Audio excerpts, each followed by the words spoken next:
पाती।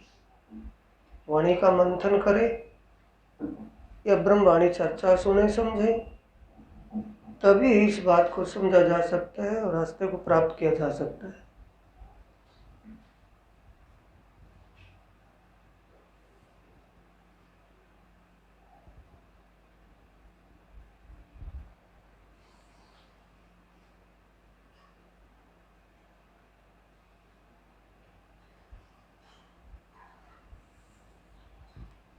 वाणी का प्रसंग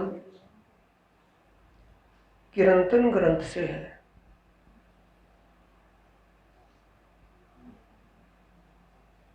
और किरंतन ग्रंथ का प्रकरण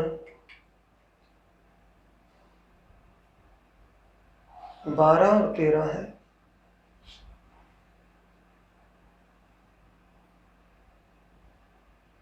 बारह और 13 प्रकरण से पहले 11वें प्रकरण में दर्शाया गया है कि मैं किसी प्रकार के दिखावे से प्राप्त नहीं होता। इन्हीं पारब्रह्म परमात्मा ने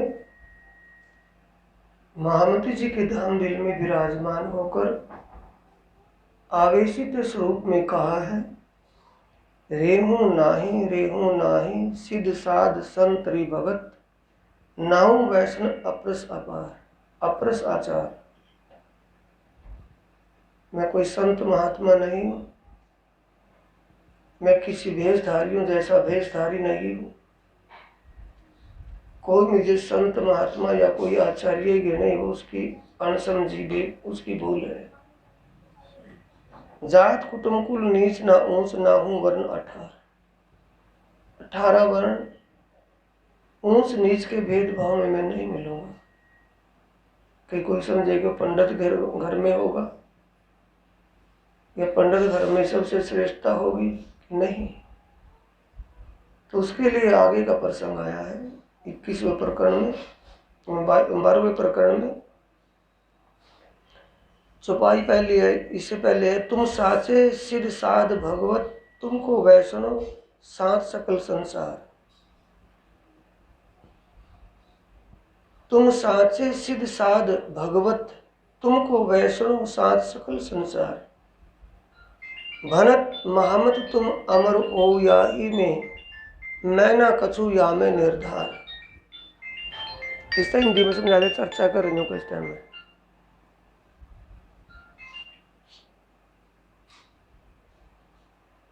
तुम साचे सिद्ध साध भगवत, तुमको वैष्णव। ये वैष्णव का मतलब हिंदू समाज में सबसे सर्वश्रेष्ठ किसको मानते हैं कि उस जैसा तो वैष्णव कोई नहीं है। वो तो बहुत ही वैष्णव आदमी है। वैष्णव शब्द को महानता दी गई है। प्राणनाथ जी कहते हैं कि वैष्णव शब्द समझ में ही नहीं आया, वो बाह्य रूप से वैष्णव भाव वैष्णव भेष दिखा करके कुछ प्राप्त नहीं हुआ। वचन भी भनत महामत तुम अमर हो याही में। प्राणनाथ जी कहते हैं कि मैं किसी को मजबूर करके या कंपेल करके नहीं कह रहा। जो मैं कह रहा हूं उसको समझने का प्रयास करना, और समझने के बाद हमें तभी अपने आप का पता चलेगा कि हमारी दिशा कौन सी है, किस कैटेगरी में हम आते हैं। वैष्णव की कैटेगरी हमारी है, किसी और की है। किसी और की शोभा हम ले बैठे। वैष्णव होता कौन है और अपने आप को वैष्णव माने बैठे हो, तो उसके लिए प्राणनाथ जी कह रहे हैं कि थोड़ा समझने का प्रसंग है। भनत महामत तुम अमर हो याही में, मैं न कछु या में निर्धार। पिछले आया है रेहू नाही। वचन विचार और मीठड़ी बलबाचार जबानी, अर्थ लिए बिना ए रे अंधेरी, करत सबों को फानी।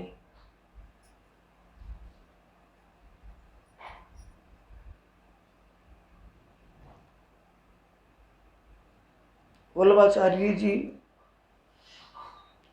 भागवत के एक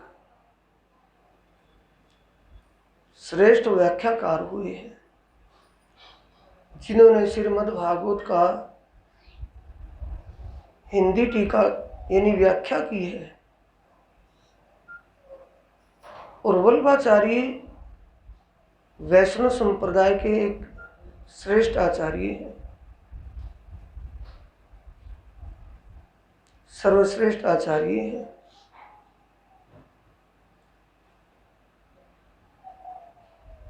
प्रणनाथ जी वैष्णव के आचार्यों को संबोधित करते हुए, यानी जो अपने आप को उस श्रेष्ठता में मान रहा हो उन सबको संबोधित करते हुए, खाली वैष्णव का नाम नहीं, जो अपने आप को वैष्णव की कैटेगरी में मानता है उनके लिए कह रहे हैं।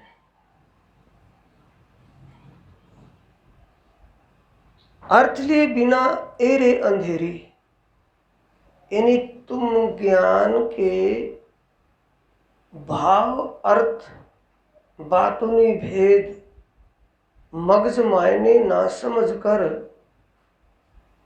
बाह्य शब्दों को लेकर के चल रहे हो, जिससे तुम्हें ये ज्ञान समझ में नहीं आया है। और कहने के लिए आप समझदार, जानकार और श्रेष्ठ वैष्णव के रूप में मानते हो, कहते हो अपने आप को।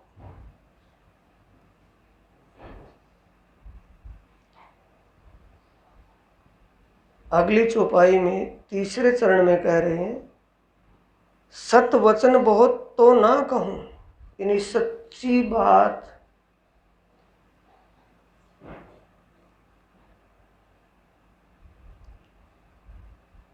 जो समझ तो बनी नहीं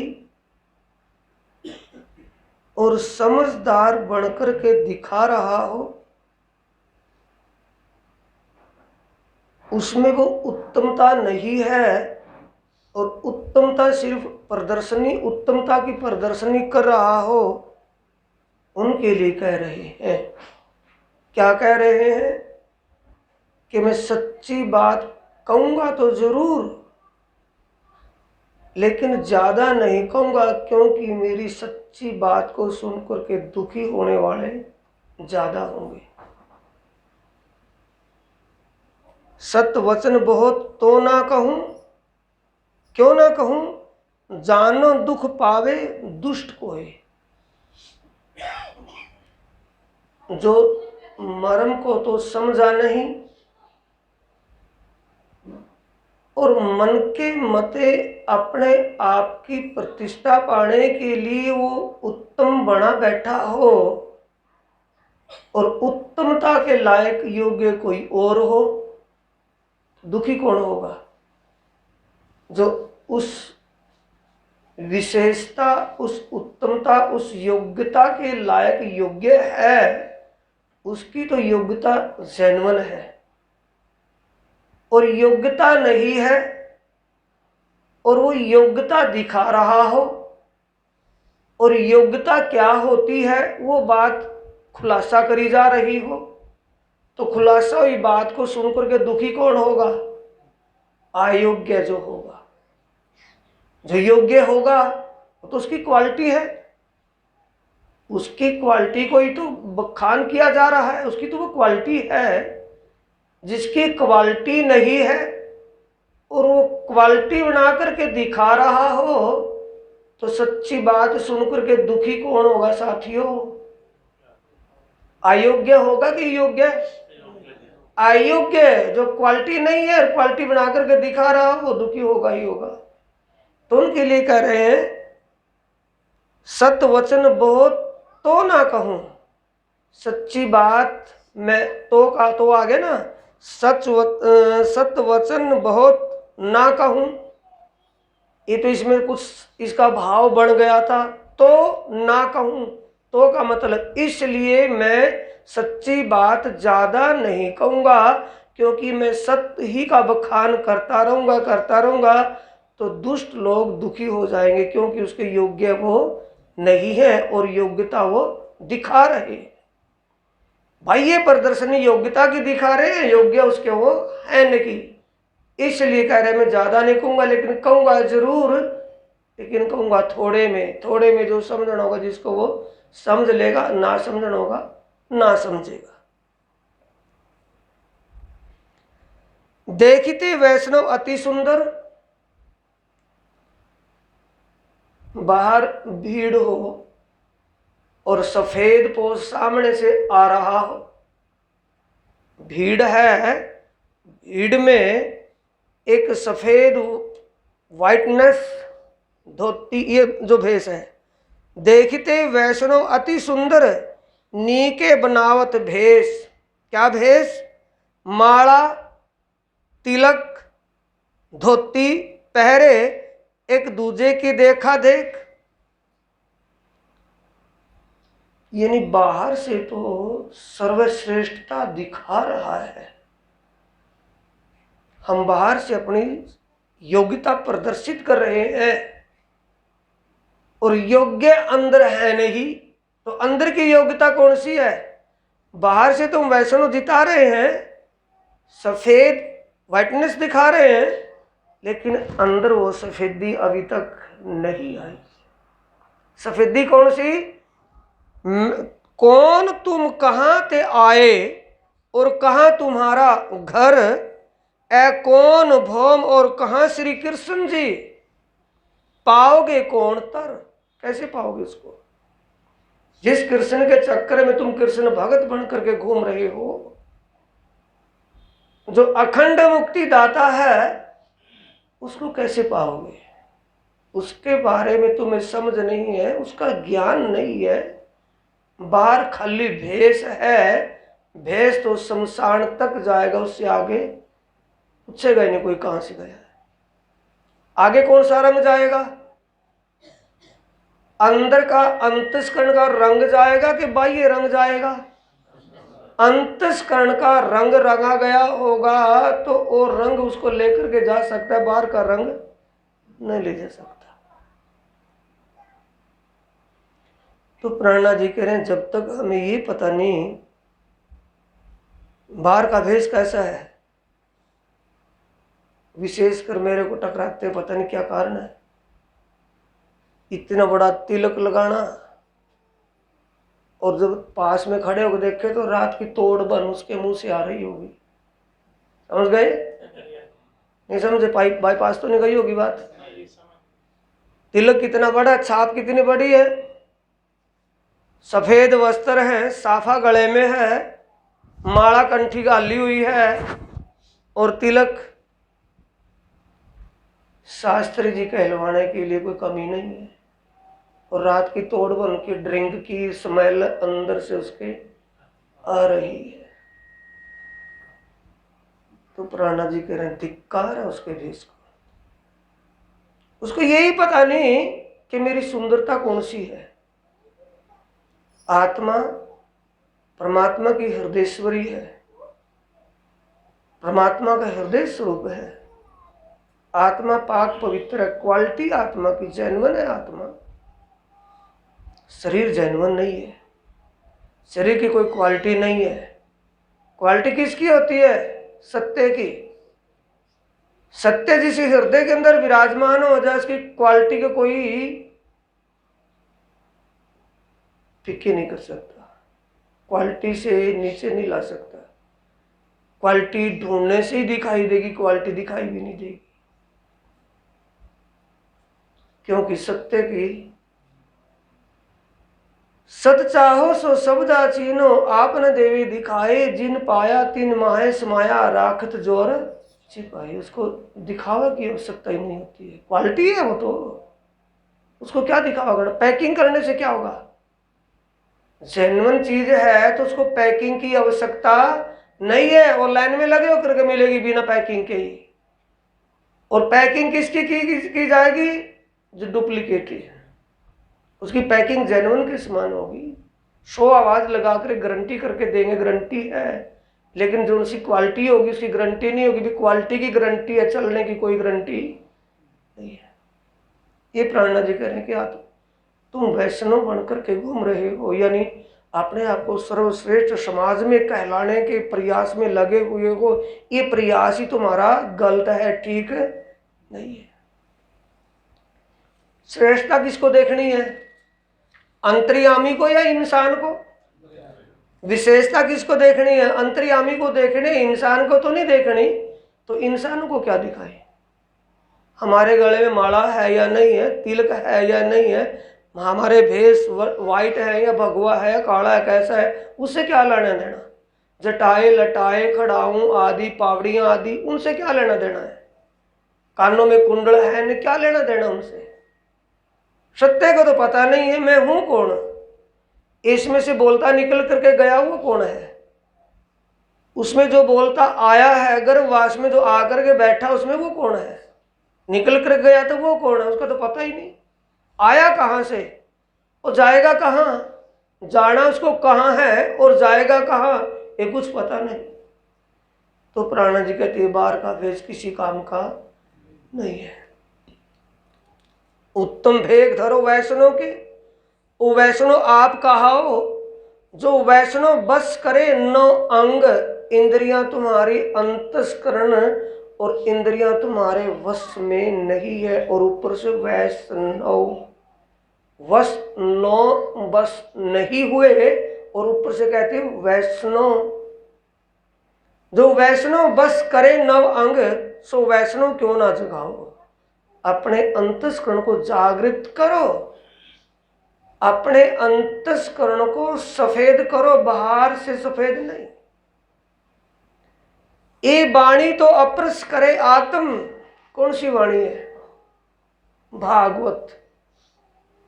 भागवत में क्या है? 10वां स्कंद। पूरी भागवत का जिक्र नहीं है। भागवत में क्या विषय? भागवत के 10वें स्कंद को उसमें से हटा दें, भागवत क्या रह जाएगी? हिस्ट्री। हिस्ट्री है ना, राजा राणाओं के जिक्र उसमें, मतलब ऐतिहासिक बातें हैं। और 10वां स्कंद ब्रह्म लीला का है। 10वें स्कंद के भी अध्याय 90 हैं। 90 अध्यायों में से 35 अध्याय जो शुरू के हैं, उन 35 अध्यायों को ही हटा दो भागवत से, बाकी भागवत क्या रह जाएगी? हिस्ट्री रह जाएगी, उसमें कोई भी विशेषता नहीं। तो प्राणा जी कहते तुम्हें वो ज्ञान मिला है, अपरस, पवित्र कहते हैं अपरस को भाई। और स्पर्श छुआछूत मान गए होंगे, समझ गए होंगे ना कि भंगी का है, पीछे बिठा दे भाई, अब आगे क्यों चढ़ता रहे? सिर पर चढ़ेगा क्या? मानेंगे ना? क्या है वो? छुआछूत। अब क्या मानते हैं अपने आप को? अपरस, पवित्र है, वैष्णव है, खामो खाई थोड़ी है। पीछे हट करके बैठ भाई, तू भंगी है, तू हरिजन है, पीछे हट करके बैठ। क्या माने अपने आप को? अपरस। प्राणा जी कहते नहीं, अपरसता अभी नहीं हुई है। अपरसता कब होगी? ये वाणी तो अपरस करे आत्म।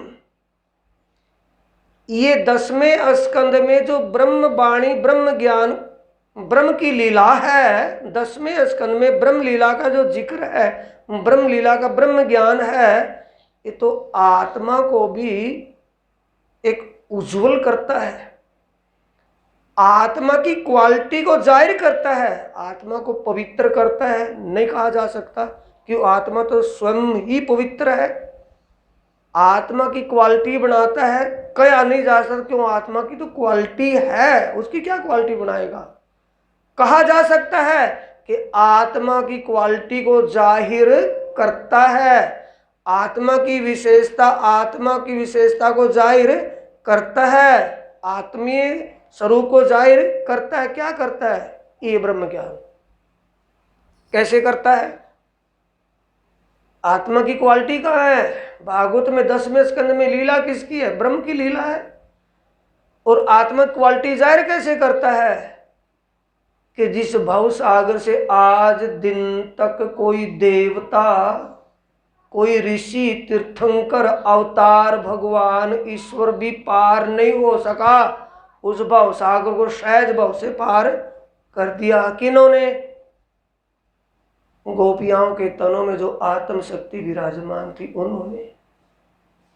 शुक व्यास कहे भागवत में प्रेमना त्रिगुण पास, प्रेम बसे ब्रह्म सृष्टि में, जो खेली स्वरूप ब्रज और रास में, जो उस स्वरूप के साथ रही प्रीतम पारब्रह्म परमात्मा जिस तन में विराजमान थे, उस तन के साथ उन्होंने अपना जीवन टेर किया, उनके साथ प्रेम में मुग्ध रही, वो आत्मा सहज भाव से पार हुई। ये वाणी तो अपरस करे आत्मा, यानी इस ज्ञान को समझने से आत्मा अपरस। कैसे अपरस? संगत किसकी है साथियों? आत्मा ने तन कौन सा धारण किया है? स्वप्न का। असली तन का है परमात्मा के पावन चरणों में, परम धाम में विराजमान है। उसकी सुरता, उसकी चित्तवृत्ति इस खेल में स्वप्न के जीव पर विराजमान होकर के इसके खेल को देख रही है। तो उस परात्म की कनेक्टिविटी किससे है? आत्मा से, सुरता से। और सुरता की कनेक्टिविटी किससे है? जीव से। और जीव की कनेक्टिविटी किससे है? मन से। बंधन बंध गया ना, तो वो अपरस हुई है। किससे? जीवे आत्म अंधी करी। आना शास्त्रों की प्रणालिका में, प्रकरण में, कीर्तन ग्रंथ के प्रकरण शास्त्रों की प्रणालिका में ये आया है, जीवे आत्म अंधी करी मिल गुण अंग अंतस्करण। गुण अंग इंद्रिय अंतस्करण, यानी आत्मा जीव की लीला को देखने में इतनी निमग्न हो गई कि वो अपने बल को ही भूल बैठी। आत्म बल की स्मृति करवाना किसका काम है? ज्ञान का काम है। किसका काम है? बोलो। ज्ञान का काम है। और ज्ञान कहाँ है? 10वें स्कंद की लीला हमारी लीला है। क्या स्मृति करा रही है? कि जिस मोह जल में, जिस हाय तोबा में अब तुम बंधे हुए हो, इस हाय तोबा में तो तुम पहले कमलवत रहे थे, कमल के समान थे। पैदाइश तुम्हारी दुनिया में थी, संबंध तुम्हारा दुनिया वालों से था, शरीर तुम्हारा शरीर पंचभौतिक था, पर उस पंचभौतिक तन में और तन संबंधियों में कोई भी तुम्हारा कोई प्रेशर, दबाव, लगाव नहीं था। ये स्मृति कौन करा रही है? ये अपरस करवा रही है। वो वाणी की नहीं करवा रही है, अपरस करवा रही है। ये वाणी तो अपरस करे आत्मा, आत्मा को जागृत करने वाली, आत्मा को झंझोड़ने वाला ज्ञान तुम्हारे पास है। तुम अपरस करो बाहर अंग। अपरस किसको कर रहे हैं? बाहर अंग को। नहीं समझे? कई बार देख, क्रीज तो नहीं टूट गई हो भाई, कोई छिंटा तो नहीं लग गया हो, कहीं चींट तो नहीं लग गई हो, छुआछूत में भंगी कहा था, आया था, कोई छींट तो नहीं लगी हो, स्मेल कहीं पर सूंघेंगे, बदबू तो नहीं आती हो। किसको अपरस कर रहे हैं? बाह्य अंग को अपरस कर रहे हैं कि आत्मा को? बाह्य अंग के पीछे दौड़े हुए हैं। और अपरस किसको करना है? आत्मा को। आत्मा अपरस कैसे होगी, पवित्र कैसे होगी? ज्ञान के द्वारा। आत्मा तो पवित्र है, क्वालिटी है आत्मा की तो, लेकिन जीव का संग करने से क्या हो गया? ऊपर से आसमान में पानी कैसा आता है? बिल्कुल स्वच्छ आता है ना, और मिट्टी का संपर्क करके कैसा हो जाता है? वैसा हो जाता है ना। यही आत्मा की बात है। संग किसका किया हुआ है? जीव का। जीव के विचार किससे है? मन से जुड़े हुए हैं। तो उन मानसिक विचारों को कौन शुद्ध करता है? ये ज्ञान शुद्ध करता है। प्राणा जी कहते तुम शुद्ध करने के लगे उस शरीर को शुद्ध करने के चक्कर में, और आत्मा तुम्हारी शुद्ध नहीं हो रही। ऐसा ज्ञान पा करके आकार अपरस किए कहा होए। आकार समझ रहे नहीं? ये आकार, इसको शुद्ध करने से क्या होगा? स्वच्छ करने से क्या होगा? इन्हें आत्म सो कैसो संबंध, इसका और आत्मा का कोई संबंध नहीं है। ये तो क्वार्टर लिया हुआ है। तुम झूठ को साधो समारो, जो झूठा हो जासे। ये झूठा स्वप्न है, एक दिन स्वप्न विलीन हो जाएगा। मिट्टी है, मिट्टी बन जाएगी। साचे सुख देवे जो साचा, सो कबे ओल खासी। प्राणा जी कहते हैं जो अखंड सुख देने वाला है वो साचा, उसको कब पहचानोगे, कब समझोगे, कब जानोगे वो कौन है? सच्चा सुख कौन सा है साथियों? आत्मीय सुख है कि शारीरिक सुख? शारीरिक सुख भले ही कितनी फैसिलिटी मिल जाए, कितना कुछ भी हो जाए, जो हम चाहते वैसा ही हो जाए, लेकिन आत्मीय सुख उससे नहीं मिलता। शारीरिक सुख मिलते हुए भी संतुष्टि नहीं है। क्यों? कि आत्मीय सुख नहीं मिला। जिस दिन भी आत्मीय सुख की झलक लग जाएगी, आत्मीय सुख की थोड़ी सी भी समय ला जाएगी, फिर इस शरीर के बाह्य सुख की इच्छा कभी दिल में नहीं होगी, हट जाएगी।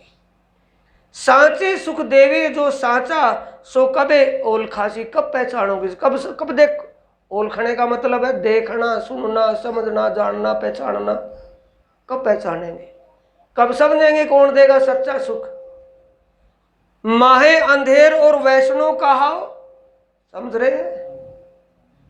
ये अपने आप के अंदर झांकने के लिए वाणी मजबूर कर रही है कि अनदेखी? बोलो, झंझोड़ रही है ना, कि बाहर से तो देखने में कि बहुत बड़ा वैष्णव है भाई, इससे बढ़ करके तो कोई नहीं होगा शायद, और अंदर भरम और अज्ञान का अंधेरा छाया हुआ है। माहे अंधेर, कौन सा अंधेरा है? भरम और अज्ञान का अंधेरा या कोई और है? भरम और अज्ञानता का अंधेरा। ये तो बातें सब फोक, सब फिक्की बात है। कैसे है? जो धूर्त नाम धरावे धनवत। धूर्त, धूर्त कहते हैं सुंदर साथ जी नट को। धूर्त एक दिखावा करने वाला गरीब है, गरीब धूर्त। वो दिखावा क्या करे? धनवान का, यानी समझ नहीं पाएंगे। किसी का नाम धन सिंह है और कोड्डी पास नहीं है, तो धनवत या धन सिंह नाम रखने से धनवान तो नहीं होने का ना। जो धूर्त नाम धरावे धनवंत, आ गया वो धनवंत। एक गरीब है और बाहर से वो धन, यानी पास में तो दमड़ी नहीं और बाहर से सेठ जैसा भेष धारण किया हुआ है। समझ गए होंगे अब तो? क्या वो सेठ बन सकता है? क्या सेठ का काम कर लेगा? तो लेना देना पड़ गया तो दमड़ी तो पास नहीं है, और बाहर से देखने में क्या है? सेठ जी। और सेठ जी बाहर से सेठ जी है और दमड़ी पास में नहीं है। किसी ने थोड़ा सवाल कर दिया, कहाँ से देगा उसको दमड़ी? तो इसलिए कहा है जो धूर्त नाम धरावे धनवत, पासे नहीं दमड़ी रोक। पास में दमड़ी कोड्डी भी नहीं है। तो प्राणा जी कहते दिखावे से परमात्मा नहीं मिलेगा। आगे आ रहा है, धनी न जाए किनको, प्रकरण आ रहा है। इसलिए वाणी का मंथन करेंगे साथियों तो कुछ हो जाएगा, वरना कुछ होने वाला नहीं। चाहे उन्हें एक सदी पूरी होगी वो नाम दाम लिए, कुछ नहीं होने वाला, कुछ होने वाला ही नहीं नाम दाम से। अभी तो एडमिशन ही तो है, नाम दाम ले लिया, एडमिशन हो गया। और एडमिशन भी तब है जब कक्का गग्गा कुछ जान लेंगे, एडमिशन तब है। बालदी क्या जानेगा? लाठी लेके डंगर लेकर के चला गया, चुगा लिया। और जिसका एडमिशन हो गया होगा फिर उसको क्या होगा? टाइम टेबल के में जो स्कूल में जाना है, कुछ पढ़ना है, जीवन में कुछ करना है, विचार ही बदल जाएंगे। विद न लहो विवाद करो, ये नहीं कि असलियत का ज्ञान नहीं। विवाद का मतलब तर्क करना, विवाद का मतलब तर्क करना। विद न लहो विवाद करो, ना देखो वचन विचारी, वल्लभ बाणी समझे बिना खोवत निध तुम्हारी। वल्लभाचार्य जी ने कितना बढ़िया यानी भागवत के बारे में, 10वें स्कंद के बारे में, भागवत छोड़ दो 10वें स्कंद, ब्रह्म लीला को वल्लभाचार्य जी ने बड़े अच्छे ढंग से व्याख्या की है उसकी। आएगा आगे क्या व्याख्या की है? अखंड ब्रिज और नित्य वृंदावन के शब्द किसके हैं? वल्लभाचार्य जी के हैं। और वल्लभाचार्य जी ने बताया कि अखंड ब्रिज नित्य वृंदावन, तुम यहाँ के वृंदावन को मानने बैठे हो, नित्य वृंदावन ये नहीं है। ब्रिज अखंड ये नहीं है तो खंडन होने वाला है, मौत जन्म होती है इसमें, वहां मौत जन्म नहीं होती। नित्य वृंदावन रात की लीला रास की है, वहां दिन ही नहीं निकला। ब्रिज लीला दिन रात की है, वहां अखंड है, वो बाल लीला है, वहां रास लीला है। तुम्हें समझ में नहीं आया कि लीलाधारी कौन है? वल्लभ वाणी समझे बिना, यानी वल्लभाचार्य जी ने जो 10 ब्रह्मलीला का, भागवत में लिखी ब्रह्मलीला का जो व्याख्या की है, वो व्याख्या की हुई उसका भाव अर्थ टीका किया हुआ तुम्हारे समझ में नहीं आया। खोवत निधि तुम्हारी तुम्हारे पास खजाना है, इन्हीं मुक्तिदाता ज्ञान तुम्हारे पास है। और मुक्तिदाता ज्ञान समझे बिना तुम नरक के रास्ते पर भागे जा रहे हो, ये तुम्हारी कमी है, ज्ञान की कमी नहीं है। अहंकारे कई जुल्म करो, अहंकार किस बात का? अहंकार किसका? ज्ञान की चतुराई। दूसरा तो नहीं ना कि सफेद पोष पहन ली, ड्रेस कौन सी है? कोई भी कहे हाँ जी शास्त्री जी कैसे है, जी पंडित जी कैसे हैं, किससे मानेंगे पंडित जी हो? वेद से तो मानेंगे ना। और भागवत क्या कह रही है? पंडित पुराण कौन, वेदवाद कौन है? पंडित पुराण बुद्धि, वेदवाद बोध है। पंडित कौन होता है? जिसकी बुद्धि जागृत है, श्रेष्ठ है, वो पंडित है। चाहे कोई भी है, भंगी भी है, लेकिन वो पंडित है क्योंकि उसकी बुद्धि श्रेष्ठ है, जागृत है। अहंकारे कई जुल्म करो ना त्रासशील संतोष, त्रासशील संतोष, त्रास कहते हैं डर को, भय ही नहीं किसी, यानी विधाता का भय दिल में नहीं है कि मैं ऐसे, यानी मैं भेष बना करके दुनिया को भ्रमित जो कर रहा हूं और मुझे कोई देख रहा है, इस बात का भय दिल में नहीं है। न शील संतोष, और जो एक वैष्णव के अंदर गुण होना चाहिए कि जैसा विधाता रखेगा उसी में मौज है, वो संतोष तुम्हारे अंदर नहीं है। शील संतोष तुम्हारे सुपने में भी नहीं, और ना अपने कर्तव्य का भय कि हम कर क्या रहे हैं, हमें कोई देख भी रहा है, कोई सुन रहा है। गुण अंग इंद्री के बस पड़े, किसके बस पड़े हैं? गुण के बस होने के बाद क्या है? इसको क्या चाहिए? सम्मान, प्रतिष्ठा। रजगुण से क्या है? तेज, त्याग, सुख, श्रृंगार और स्वार्थ। एक गुण का बंधन हो गया कि किसी और का। इंद्री का तो बंधन नहीं है ना, इंद्री तो नहीं चाहती कि मेरा सम्मान प्रतिष्ठा मेरी वाह वाह हो, ये अंदर का गुण ही तो चाहता है। इंद्रिय तो भक्षी हैं, उनको तो खुराक चाहिए, वो खुराक के पीछे खुराक मिलेगी उसका, तो ये तो नहीं कि प्रतिष्ठा चाहिए उसको। तो ये कह रहे गुण अंग इंद्री के बस पड़े। गुण का असर हमारे जीव के ऊपर क्या है, इंद्री का असर क्या है, ये समझ में आएगा तभी तो उससे बच पावेंगे। और जो समझ में नहीं आएगा तो उसमें बंधे बंधाए खींचे जा रहे हैं। गुण अंग इंद्री के बस परे ना देखो नजरों दोख, किसके दोष देखने? अपने, किसी और के। अवगुण काढ़े कमी कहां सी है, लूजिंग कहां है, टाइट करेंगे। आया ना कात्यायनी के दृष्टांत में, अपना तकला सीधा कर माल दे मरोड़ अद्वाइन कस। आया ना ये प्रसंग? माल मरोड़ का मतलब है दृढ़ संकल्प, एक अटूट विश्वास की माल कस ले। अद्वाइन कसना, अद्वाइन कसना अपने आप को संयम में लेकर के चल। गुण इंद्रियों के अधीन नहीं, संयम से जीवन जी। अटूट विश्वास कर, मन को सीधा का मतलब है मन में कोई संशय तो निकाल दे, निसंशय हो जाए ज्ञान से। गुण इंद्री के बस परे ना देखो नजरो दोष, धूर्त करके ले आओ धन खर्चो मुख करो उन्माद। धूर्त करके, धूर्त करके हम छुपाई किसके लिए साथियों? मैं ये कह देता हूं ना, वो थोड़ा सा कठोर लगता होगा। ए वाणी दुनिया में ना कहवाणी, पण साथ माटे कहवाणी। दूसरा क्या आता है? कैन मेरा ब्रह्म सृष्टि को सुनसी सब संसार, मकसूद तिनका होइसी जो लेसी दिल विचार। जो कि भी इस वाणी पर विचार कर लेगा उसको ही मन चाहे सुख मिलेगा। उसी की मनोकामना पूरी होगी, विचार कर लेगा। अब हम धूर्त करके लियाओ धन, खर्चो मुख करो उन्माद, मेले मेलो मुख भाको उत्सव, पातलिए डालो प्रसाद।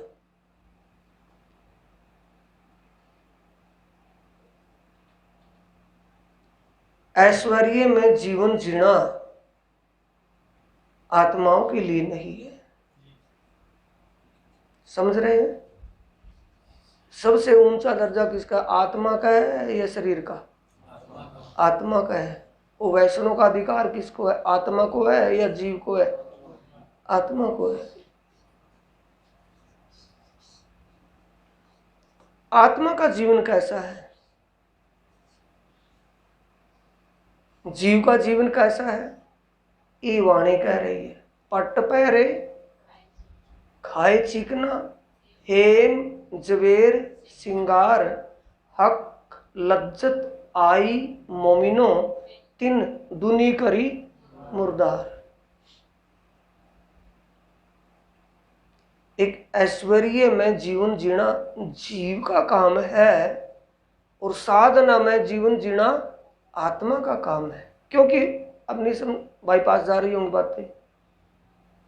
आत्मा तो आनंद का स्वरूप है, उसकी तो क्वालिटी स्वयं ही है, उसको ऐश्वर्य की जरूरत नहीं है। वो दुख देखने के लिए आई है, दुख का जीवन जीना उसका एक स्वभाव है। क्योंकि आई दुख को देखने के लिए। दुख का क्या असर होता है? दुख है क्या चीज? दुख को भोगने के लिए, दुख को देखने के लिए, दुख को समझने के लिए तो भोगेगी, देखेगी, तभी तो समझ में आएगा मर्म कि दुख का मर्म क्या है। ऐश्वर्य जीवन किसका, किसकी रीति वीति है? जीव की। और आत्मा की रीति वीति कौन सी है? साधना में, साधु में जीवन जीना। कारी कामरी रे मोको प्यारी लागी तू, सब सिंगार को शोभा देवे, मेरा दिल बांध्या तुझसो। ये उदयपुर के ताल पर प्राणनाथ जी ने कौन सा भेष धारण करा? सुंदर साध का कौन सा भेष धारण किया था? फकीरी भेष धारण किया था ना। उनमें सेठ थे या कोई झोपड़ी झोंगी के निकले हुए आदमी थे? बड़े बड़े धनवान सेठ, बड़े बड़े मुखिया, वरिष्ठ आदमी थे, जिन्हों के गले में अल्फी डाल करके जोड़ी मंगवा, टुकड़े मंगवाए थे, घर घर से भीख मंगवाई थी। किस लिए? वो मायावी अहंकार ऐश्वर्य दिमाग से निकालने के लिए कि मैं कुछ नहीं हूं, मैं माइनस हूं, कुछ नहीं हूं, मैं सेठ नहीं हूं, मैं कोई दाता नहीं हूं, कोई मैं धनवान, कोई चौधरी नहीं हूं, कुछ नहीं हूं। ना काजी का पता था, ना ब्राह्मण का पता था। उनमें बदबू आने लगी थी ना आपस में। वो जो सुंदर साथ बादशाह औरंगजेब के दरबार में बादशाह की आत्मा को जागृत करने के लिए भेजे हुए थे, और वो 4 महीने वहाँ मुसलमान काजियों से बात करते रहे, वहाँ उनके दरबार में रहे। तो नीचे से क्या बना ली थी बात कि तो मुसलमान लोग में रह के आए तो मुसलमान बन गए, वही मुसलमानों के साथ रहे हुए हैं, ये तो मुसलमान हैं, इनके पास बैठना, इनसे बातें करना, इनके साथ खाना खाना हमारे लिए ठीक नहीं है। किसी ने बनाया था ये वायरस किसने पैदा किया था? मूल, इसके मूल में कौन था? मुकुंदास ब्राह्मण था ना, पंडित विद्वान था वेद का। तो पंडित जी ने कौन सा वायरस छोड़ दिया था सब में अंदर कि भाई ये मुसलमान है सब, भले ही दयाराम सेठ, नारसीदास सेठ, ये भले ही दिल्ली के रहने वाले हैं, लेकिन मुसलमानों के पास रहे हैं 4 महीने, इसलिए मुसलमान है, इनके साथ बैठना, इनके साथ भोजन प्रसाद लेना तो मुसलमान हो जाएंगे, हम भी इनके साथ, इनसे दूर रहना ठीक है। तो ये वायरस का पता किसको चला? प्राणनाथ जी को। तो प्राणनाथ जी ने क्या किया कि वायरस खत्म यही हो भी होगा, ये फैल गया तो फैल गया। तो सबका क्या किया? सपाचट सबके तरबूज से निकलवा दी। ना तो किसी का मुकुंदास का पता, ना लालदास का पता, ना शेख बदल का पता, ना काय मुल्ला का पता, क्योंकि ना दाढ़ियाँ रही, ना सिर के बाल रहे, टोटरे से निकलवा दिए। सामने देखे फेस से पता चलता है कि फला आदमी है, पीछे से या साइड से देखे पता नहीं चलता। सारी की वाइट ड्रेस है, अल्फियाँ पहन रखी है, और कोई बेस केस कुछ रहा ही नहीं। ये सिखाया किसने? अक्षरती धामधनी ने। और इस सिखापन को कौन भूल करके बैठे हैं? सबसे पहले जो उनके खामिद बने बैठे हैं आज, वे आज शर्मा और वर्मा बने बैठे हैं, जिन्होंने उस भेष को उदयपुर पर छोड़ दिया था। है वो या नहीं है? हो जो कहते हैं।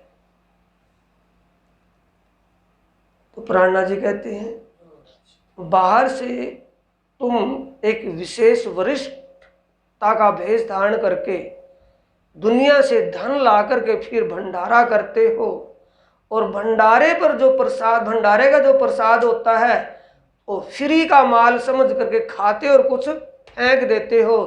तुम्हें उस महाप्रसाद की कीमत का पता नहीं है। पता किसको होगा भाई? जिसने प्रैक्टिकल किया होगा, जो एक थ्योरी से पास हुआ होगा, या ले दे करके पास हुआ होगा, ले दे करके जॉब लगी हुई होगी, उसको क्या पता।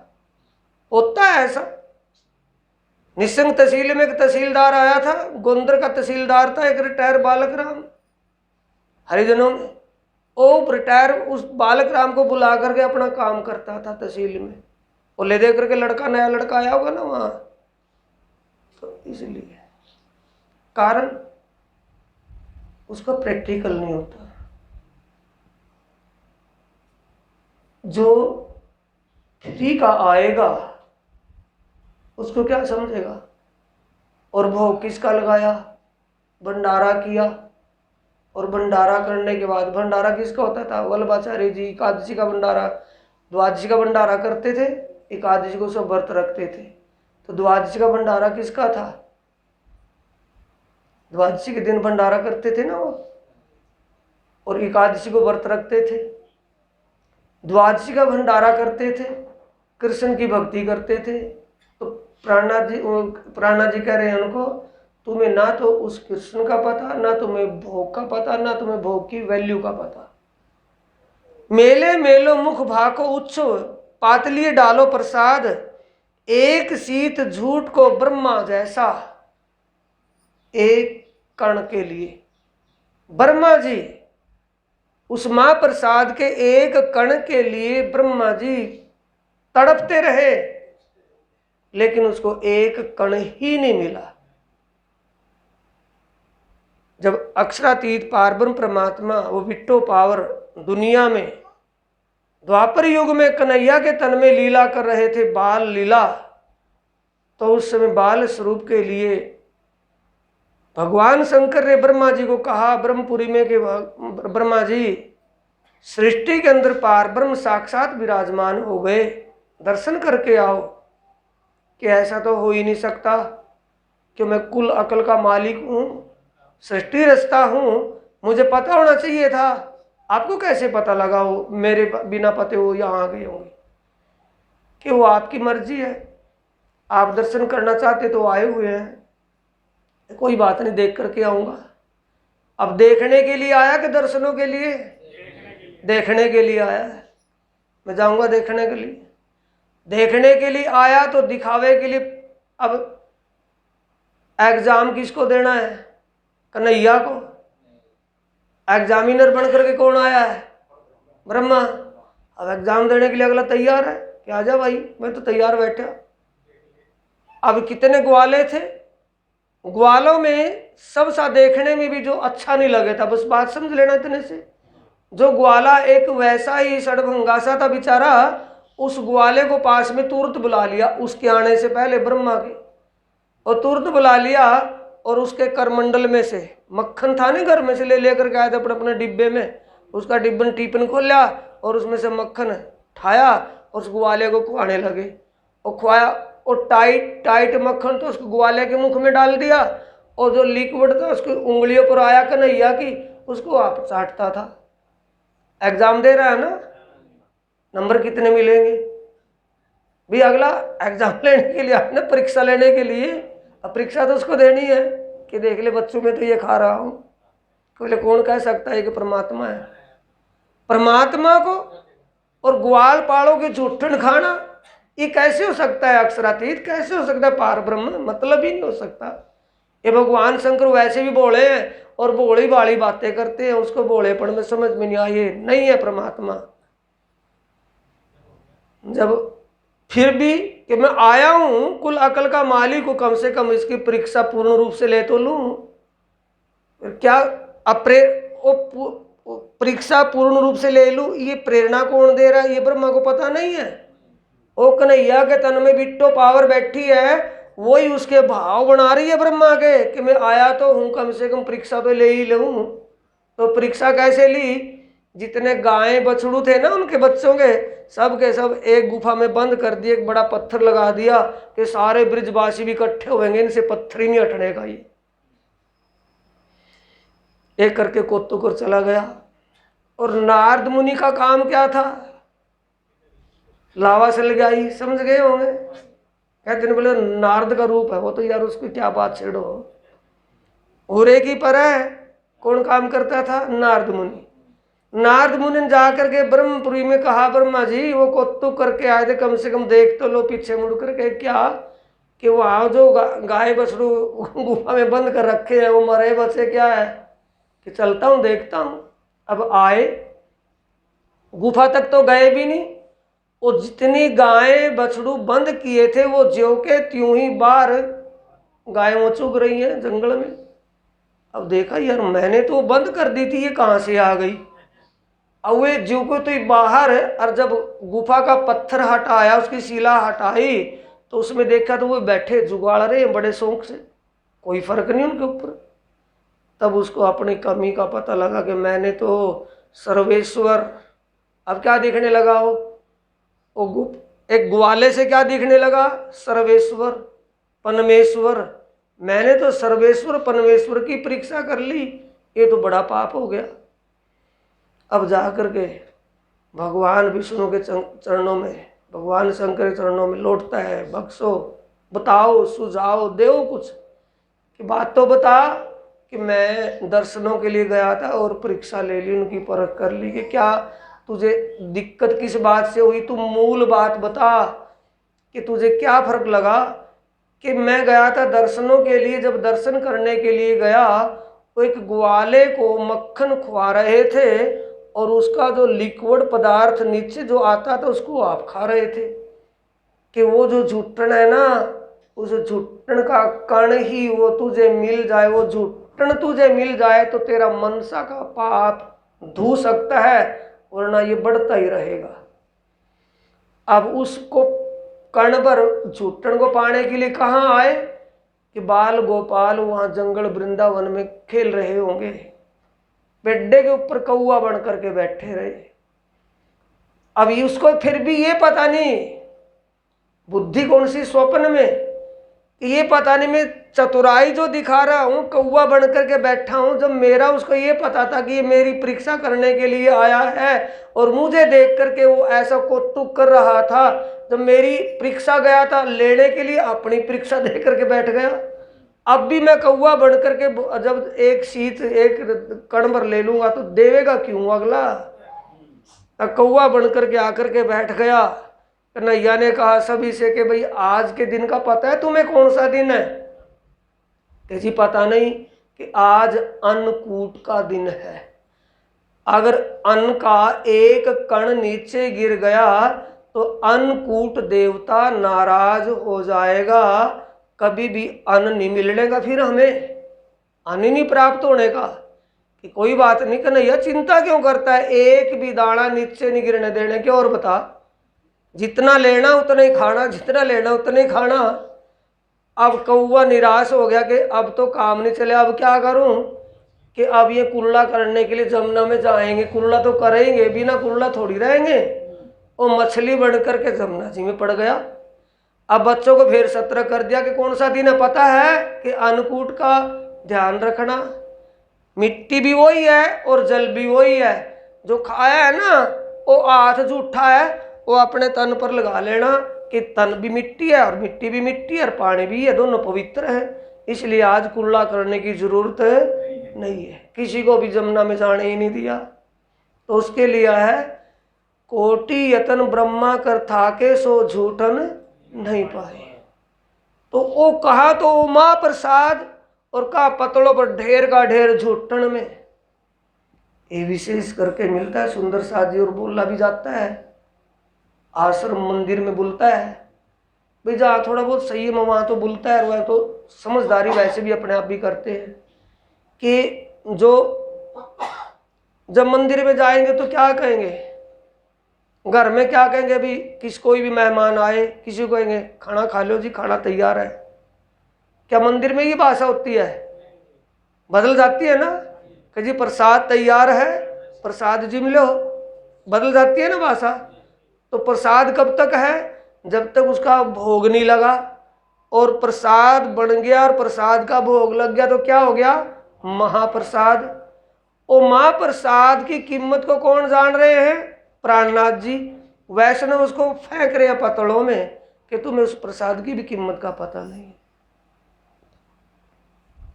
एक शीत झूठ को ब्रह्मा जैसा जल में मीन हो आया, जल में मछली बन करके पड़ा। ए झूठ को महमत बाणी दिखावे। इस झूठ की कीमत कौन दिखाती है? ए वाणी, महाप्रसाद की कीमत। और महाप्रसाद की कीमत कौन दिखाती है? भागवत के 10वां स्कंद। ग्वालों को चल्लू ना कराया, ओ हांसी ठिठोली करे हरामी, तायले बैठे मंडली मुख। हांसी ठिठोली कौन? मंडली मुख। मंडली का मुख का मतलब मुख्य बन करके, मंडलेश्वर हो गया ना मंडली का, सिरदार है।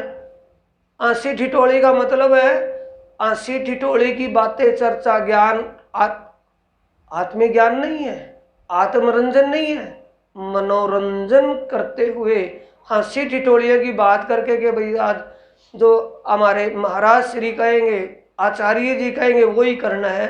आचार्य को उन बातों का ज्ञान नहीं। ए नीच कर्म डुबोए नरक में, पीछे छूट पाओगे कब सुख।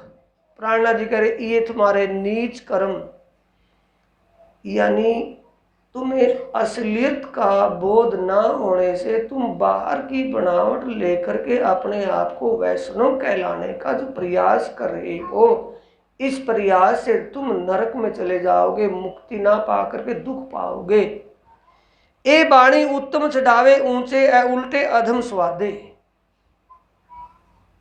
यानी भागवत के अंदर 10वें स्कंद में जो ब्रह्म लीला है, परमात्मा का जिक्र उसमें है, वो जिक्र सुनकर के तो जीव को अखंड शांति, शाश्वत शांति, अखंड मुक्ति मिलनी चाहिए।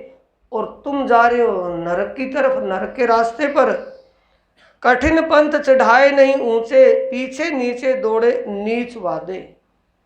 यानी तुम्हें उस कठिन रास्ते का मतलब है संयम, तुम्हारे अपने आप, अपने गुण और इंद्रियों पर तुम्हारा संयम ना करके तुम गुण इंद्रियों के अधीनस्थ होकर के तुम नरक के रास्ते पर जा रहे हो।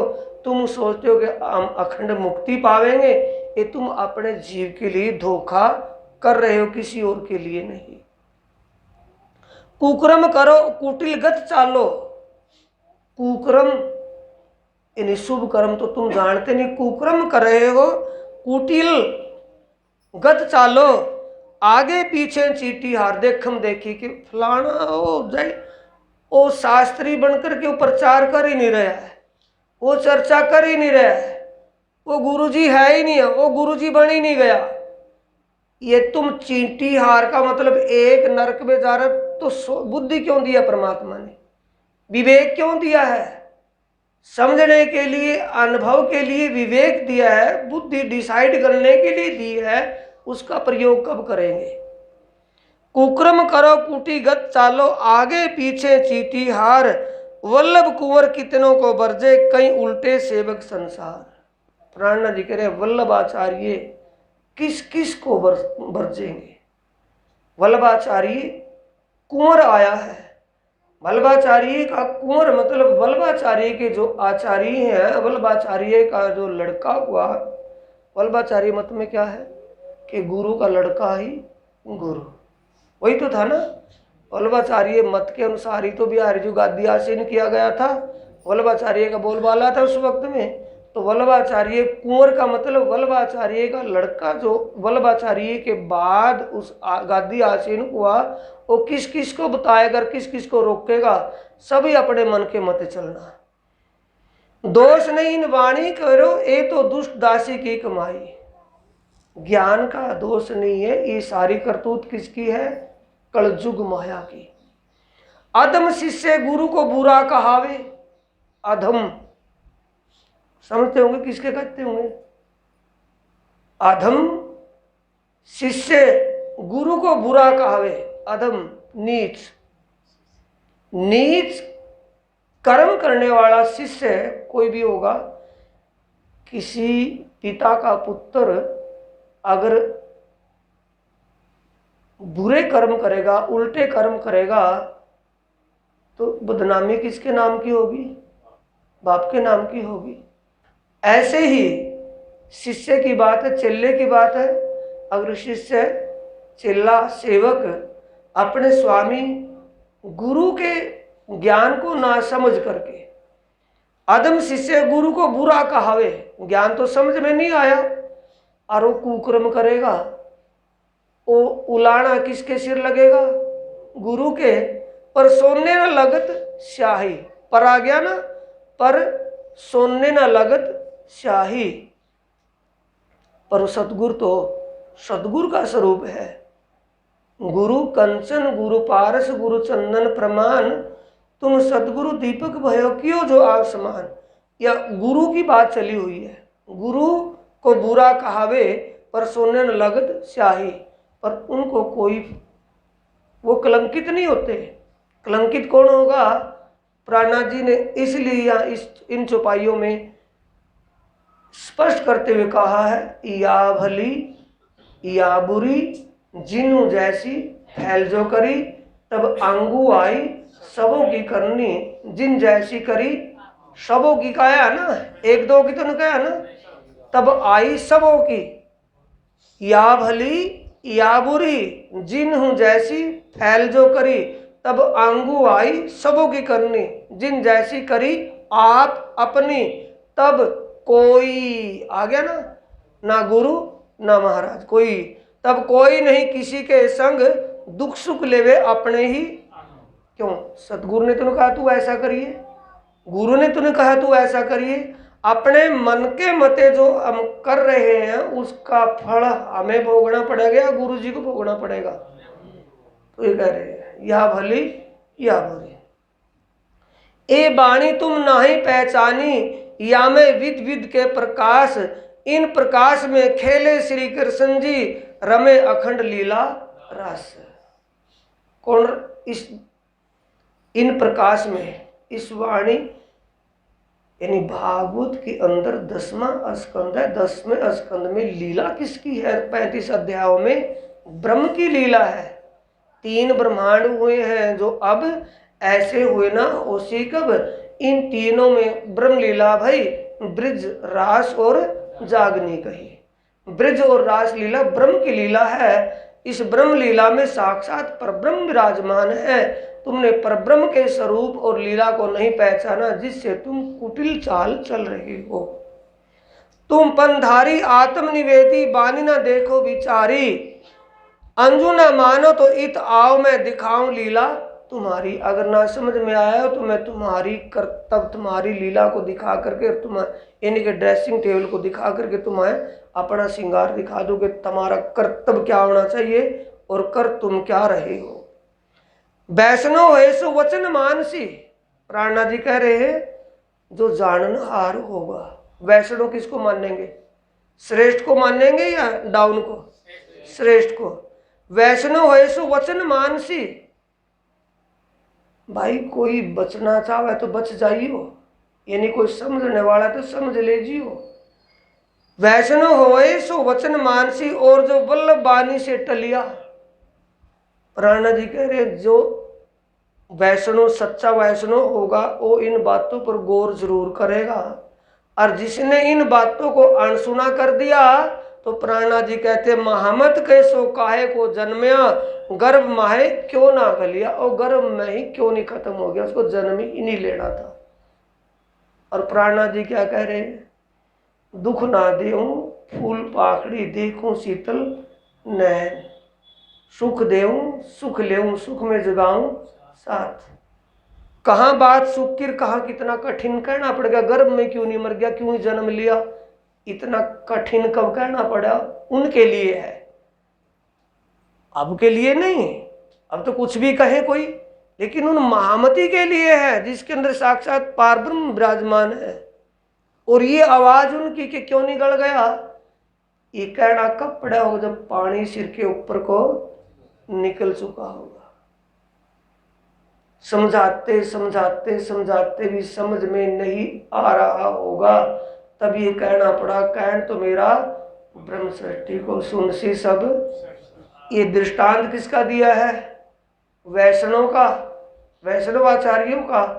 और समझा किसको रहे हैं कि कह दे तेरे ताऊ को। ताऊ कह दे किसके ताऊ को? कहने वाला कौन है? वहां बहू है और ताऊ आया, आवाज लगाई कि ये काम, ये चीज यहाँ है, और बहू कह रही है कह दे अपने ताऊ को।